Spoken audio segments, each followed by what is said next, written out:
Après avoir analysé à chaud le tirage au sort des groupes de la prochaine Coupe d'Afrique des Nations qui, je rappelle, aura lieu en Côte d'Ivoire en janvier-février prochain dans le pays des éléphants, et après avoir sorti 5 épisodes dans le cadre d'une mini-série que j'ai intitulée Parlons-en, que je structure de la façon suivante: présentation des équipes du groupe, leur histoire en Coupe d'Afrique des Nations, qualification à la CAN 2023, bilan depuis 2023 et enfin l'historique des face-à-face. Aujourd'hui, on s'attaque au dernier groupe, au groupe F de la prochaine Coupe d'Afrique des Nations. Et avant de commencer, n'hésitez surtout pas à vous abonner si ce n'est pas encore fait. Objectif 20 000 abonnés avant le début de la Coupe d'Afrique des Nations. Donc je compte sur vous pour cela. Et c'est parti pour ce 6e et dernier épisode de Parlons-en.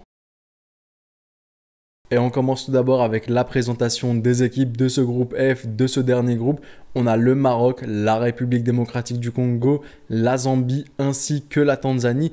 À noter d'ailleurs que le Maroc va affronter la Tanzanie dans quelques jours dans le cadre des qualifications à la prochaine Coupe du Monde, une Coupe du Monde 2026 qui aura lieu aux États-Unis, au Canada ainsi qu'au Mexique.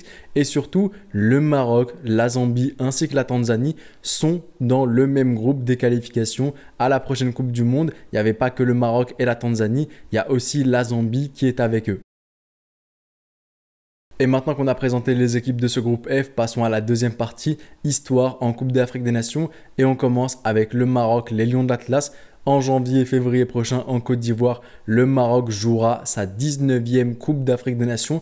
Ils l'ont remporté une seule fois en 1976 à la dernière Coupe d'Afrique des Nations. Au Cameroun en 2021-2022, le Maroc s'était arrêté en quart de finale, éliminé tout comme en 2017 par l'Égypte. S'agissant de la deuxième équipe du groupe, la RDC, la République démocratique du Congo, ils joueront leur 20e édition de Coupe d'Afrique des Nations en Côte d'Ivoire en janvier prochain.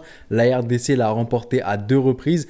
Et enfin, lors de sa dernière CAN jouée, c'était pas au Cameroun en 2021-2022, mais en Égypte en 2019, la RDC avait été éliminée en 8e de finale. S'agissant de la troisième et avant-dernière équipe de ce groupe F, la Zambie, ils participeront en janvier prochain en Côte d'Ivoire à leur 18e édition de Coupe d'Afrique des Nations.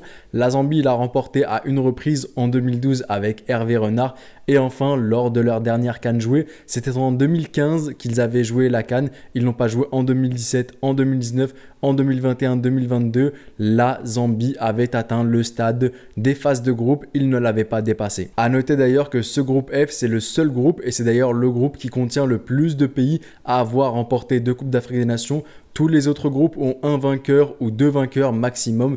Le groupe F a 3 vainqueurs, le Maroc une fois, la RDC 2 fois et la Zambie une fois. Et pour terminer, la Tanzanie, ils participeront à leur 3e édition de Coupe d'Afrique des Nations en Côte d'Ivoire. Ils n'ont jamais remporté la CAN. Leur meilleur parcours, c'était d'atteindre les phases de groupe. Et forcément, à la dernière CAN qu'ils ont jouée en 2019 en Égypte, ils s'étaient arrêtés au premier tour. Et maintenant qu'on a vu la présentation des équipes de ce groupe F, leur histoire en Coupe d'Afrique des Nations, passons à la troisième partie de la vidéo, qualification à la CAN 2023. Dans quel contexte est-ce que les équipes se sont qualifiées à la CAN 2023? Combien de matchs joués? Combien de victoires? Combien de matchs nuls? Combien de défaites? Combien de buts inscrits? Combien de buts encaissés? Combien de points accumulés? C'est ce que l'on va voir dans cette partie. Et on commence tout d'abord avec le Maroc. Le Maroc a joué seulement 4 matchs parce que dans leur groupe, il y avait seulement 3 équipes. La dernière, la 4e équipe, était disqualifiée. Donc, il n'y avait que 4 matchs. Le Maroc a fini premier de son groupe. Ils ont fait 3 victoires, 0 match nul, 1 défaite, soit un total de 9 points accumulés. Le Maroc a inscrit 8 buts et a encaissé 3 buts. S'agissant de la deuxième équipe du groupe, à savoir la RDC, tout comme le Maroc, ils ont fini premier de leur groupe. En revanche, eux, ils n'ont pas joué 4 matchs, mais bien 6. La RDC a donc joué 6 matchs, 4 victoires, 0 match nul, 2 défaites. 11 buts inscrits, 4 buts encaissés. Ils ont accumulé, j'ai oublié de le dire, 12 points au cours de leur qualification à la CAN 2023. S'agissant de la troisième et avant-dernière équipe de ce groupe F, la Zambie, tout comme le Maroc ainsi que la RDC, ils terminent premier de leur groupe. Tout comme la RDC, ils ont joué 6 matchs, contrairement au Maroc. Et le bilan de la Zambie est donc le suivant: 4 matchs joués, 1 match nul, 1 défaite. Un total de 13 points accumulés, 12 buts inscrits et 6 buts encaissés. Et enfin, la dernière et quatrième équipe de ce groupe F, la Tanzanie. Contrairement au Maroc, à la RDC, à la Zambie, la Tanzanie n'a pas fini première de son groupe mais bien deuxième.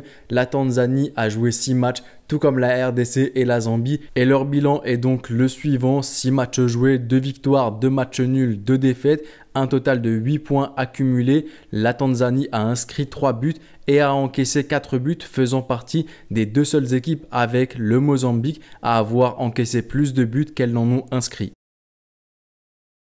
Et passons maintenant à la quatrième et avant-dernière partie de la vidéo, à savoir le bilan depuis le début de l'année 2023. Et comme je le rappelle à chaque fois, la vérité d'hier n'est pas la vérité d'aujourd'hui, elle n'est pas celle de demain. C'est vrai que tu peux être bon, tu peux être sur une bonne lancée et ensuite arriver en compétition et complètement te rater parce que tu n'as pas les bons joueurs, parce que tu t'es pas bien préparé physiquement à la compétition, tu n'as pas fait une bonne formation, une bonne préparation dans un pays au climat qui ressemble au pays qui accueille de la compétition, etc., etc. Mais je trouve ça tout de même intéressant à regarder, voir dans quelle dynamique est-ce que s'inscrivent les équipes. Et on commence tout d'abord avec le Maroc. Ils commencent leur année 2023 avec des matchs amicaux. Le 25 mars 2023, victoire à domicile à Tanger contre le Brésil sur le score 2-2-1. Quelques jours plus tard, match nul 0-0 contre le Pérou. Et ensuite, 3 mois plus tard, toujours un match amical contre le Cap-Vert, match nul 0-0. Et 5 jours plus tard, ils jouent un match officiel, on va dire, match de qualification à la Coupe d'Afrique des Nations, où ils perdent à l'extérieur sur le score 2-2-1 contre l'Afrique du Sud. Et enfin, ils regoûtent à la victoire après les vacances, après s'être reposés. 1-0 contre le Burkina Faso, match amical. Et un mois plus tard, durant la trêve du mois d'octobre, ils affrontent dans le cadre d'un match amical en Côte d'Ivoire. La Côte d'Ivoire, ils font match nul 1 partout. Et quelques jours plus tard, ils jouent leur dernier match de qualification à la Coupe d'Afrique des Nations qu'ils gagnent sur le score de 3-0 contre le Libéria. S'agissant maintenant de la deuxième équipe du groupe, à savoir la République démocratique du Congo, ils commencent le 24 mars 2023 avec un match de qualification à la Coupe d'Afrique des Nations. Match remporté sur le score de 3-1 contre la Mauritanie.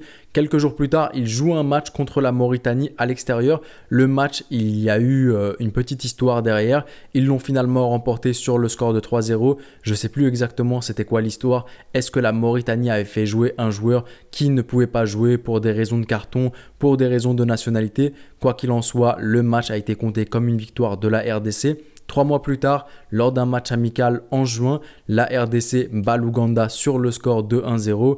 Et ensuite, quelques jours plus tard, un match contre le Gabon remporté sur le score aussi de 2-0 dans le cadre des qualifications, je ne l'ai pas précisé, à la CAN. Au mois de septembre, après les vacances, toujours dans le cadre des qualifications à la prochaine Coupe d'Afrique des Nations, la RDC bat le Soudan sur le score de 2-0. Ensuite, quelques jours plus tard, match amical contre l'Afrique du Sud et c'est là où justement la RDC connaît sa toute première défaite. Match perdu sur le score de 1-0 et durant la trêve du mois d'octobre, la RDC a affronté la Nouvelle-Zélande, match nul 1 partout et a affronté l'Angola, match nul 0-0. Passons maintenant à l'avant-dernière équipe de ce groupe F, la Zambie. La Zambie commence le 23 mars 2023 dans le cadre des qualifications à la prochaine Coupe d'Afrique des Nations.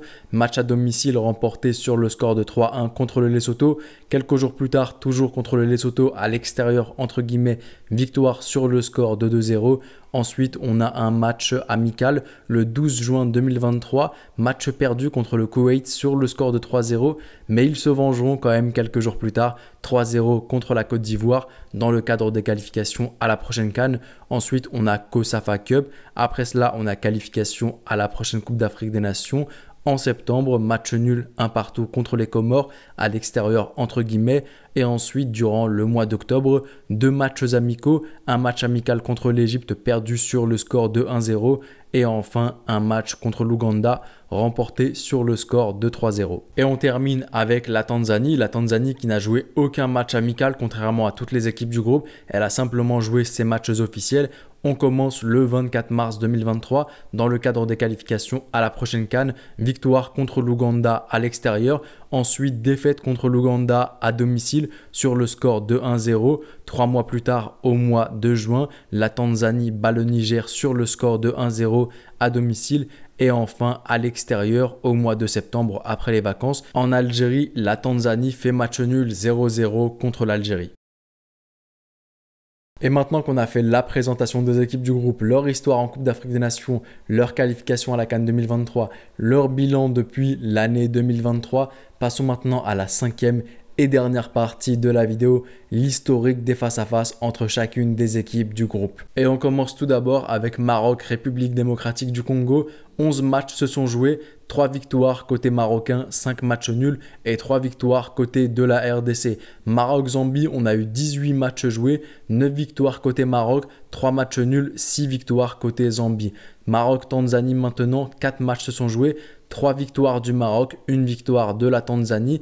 RDC-Zambie, on a eu depuis 2015, j'ai pas eu d'autres informations, un match seulement qui s'est joué entre les deux équipes et ça a été un match nul. RDC-Tanzanie, on a eu 5 matchs qui se sont joués, 2 victoires pour la RDC, 2 matchs nuls et 1 victoire pour la Tanzanie. Et enfin, Zambie contre Tanzanie. Là, malheureusement, j'ai trouvé aucune information. Et on arrive maintenant à la fin de cette vidéo, mais surtout à la fin de ce dernier épisode de la mini-série que j'avais intitulé Parlons-en, relatif au groupe de la prochaine Coupe d'Afrique des Nations.